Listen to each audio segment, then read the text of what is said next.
माजी मुख्यमंत्री उद्धव ठाकरे यांच्या उपस्थितीत हॉटेल पुष्पक पार्कवर पदाधिकारी मेळाव्याचे आयोजन. शिवसेनेचे पक्षप्रमुख उद्धव ठाकरे जनसंवाद मेळाव्याच्या निमित्ताने कालपासून धाराशिव लोकसभा मतदारसंघाच्या दौऱ्यावर आहेत. आज धाराशिव शहरातील हॉटेल पुष्पक पार्कवर महाविकास आघाडीच्या पदाधिकारी मेळाव्याचे आयोजन केले होते. यावेळी पदाधिकाऱ्यांना मार्गदर्शन करताना इंडिया आघाडीवरील मोदींच्या टीकेचा घेतलेला समाचार सांगत निवडणुकीमुळे काही वस्तूंच्या किमती सध्या कमी झाल्या असतील, पण बटन दाबून झाले की पुन्हा वाढतील. मतदार या भूलथापांना बळी पडणार नाही आणि म्हणून मोदी सरकार पुन्हा येणार नाहीत असे म्हणत माजी मुख्यमंत्री उद्धव ठाकरे यांनी केंद्र सरकारवर जोरदार निशाणा साधला आहे. या मेळाव्यानंतर मराठा समाजाच्या आंदोलकांनी एक मराठा लाख मराठाच्या घोषणा देत उद्धव ठाकरे यांना निवेदन दिले. महाविकास आघाडीच्या सभा महाराष्ट्रभर होणार आहेत, पण कार्यकर्त्यांनी म्हणून तुम्ही जे काय काम करायचे ते तुमच्याकडनं मला हीच अपेक्षा आहे की आजपर्यंत जसं 2014ला मोदीजीने केलं होतं ना चाय पे चर्चा, म्हणजे आता त्या सुद्धा गोष्टी बाहेर यायला लागल्यात. विदर्भामध्ये मी जाईन तेव्हा त्याच्याबद्दल बोलेन की विदर्भात जाऊन त्यांनी 2014ला जी आश्वासनं चाय पे चर्चा चहा पिता पिता केली होती ती अद्याप पूर्ण झाली नाही. पूर्णतः सोडा, त्याच्याबद्दल गेल्या 10 वर्षात कोणी लक्ष पण दिलेलं नाही.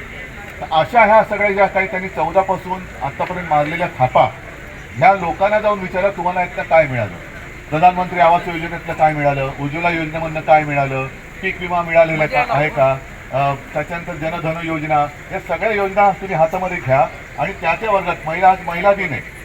महिलांना शुभेच्छा देताना मी काय बोलावं कळत नाही. याचं कारण कोणत्या देशात आपण राहतोय, ती राजवट कशी आहे, महाराष्ट्रामध्ये काय चाललेलं आहे.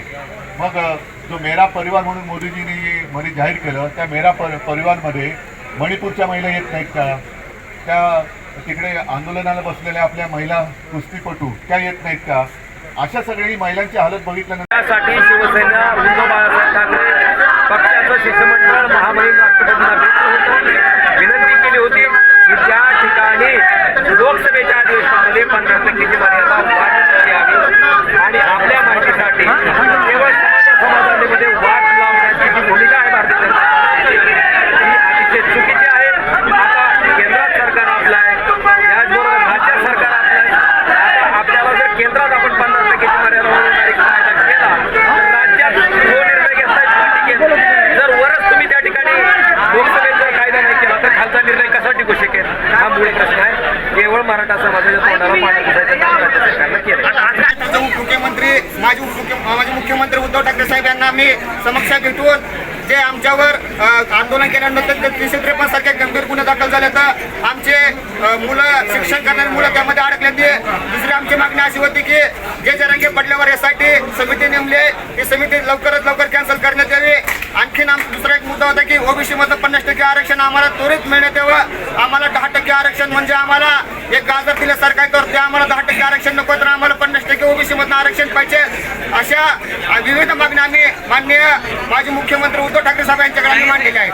त्यांनी काय प्रत्युत्तर दिलं? त्यांनी सांगितलं की आता सध्या मी विरोधी पक्ष नेते आहेत, ज्यावेळेस माझी सत्ता येईल त्यावेळेस मी ओबीसी मध्ये 50% टिकणारं आरक्षण आपल्या समाजाला देऊ असं त्यांनी आम्हाला आश्वासन दिलेलं आहे. लोकनायक न्यूज